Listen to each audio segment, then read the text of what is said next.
मुंबई की चमचमाती ऊंची इमारतों में से एक सिग्नेचर हाइट्स की 18वीं मंजिल पर वर्मा परिवार रहता था।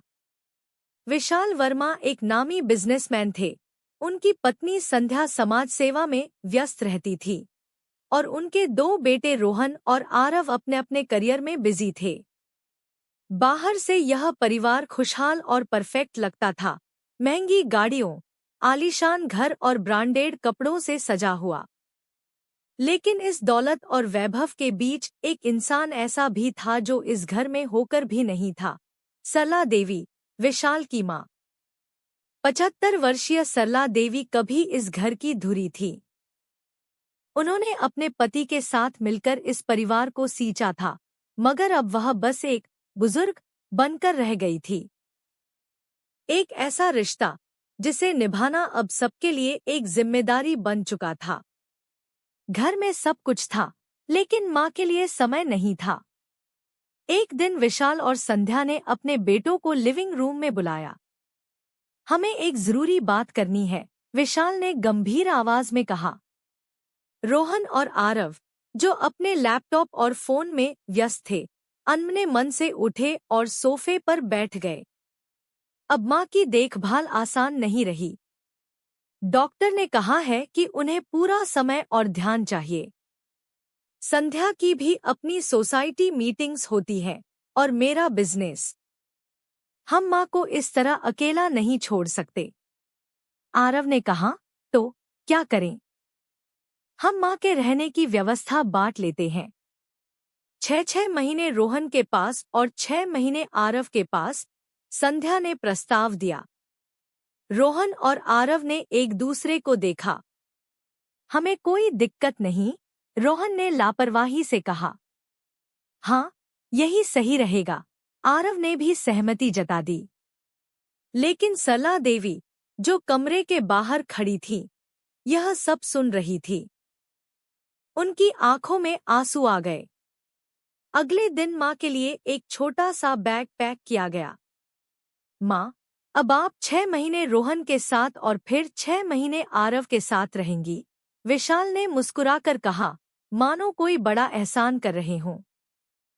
माँ ने कोई प्रतिक्रिया नहीं दी, बस एक फीकी हंसी हंस दी।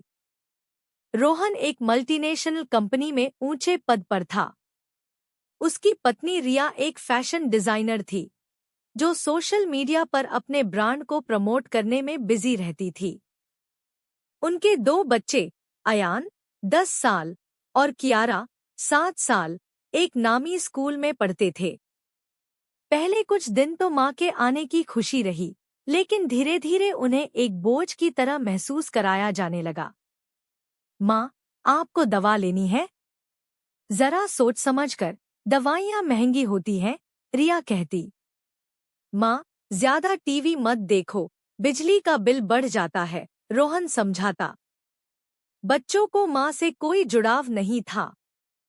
वे अपने गेम्स और मोबाइल में खोए रहते। धीरे धीरे माँ ने कम बोलना शुरू कर दिया।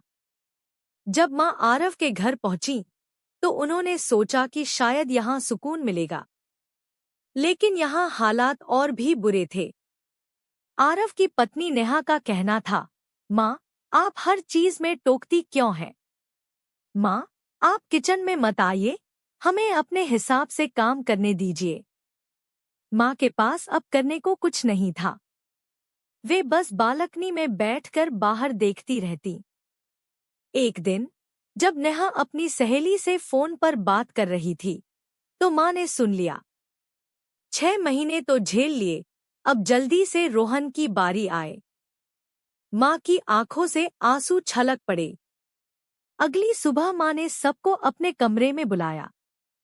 मैं एक आखिरी बात कहना चाहती हूँ, माँ ने धीमे स्वर में कहा। सब ध्यान से सुनने लगे।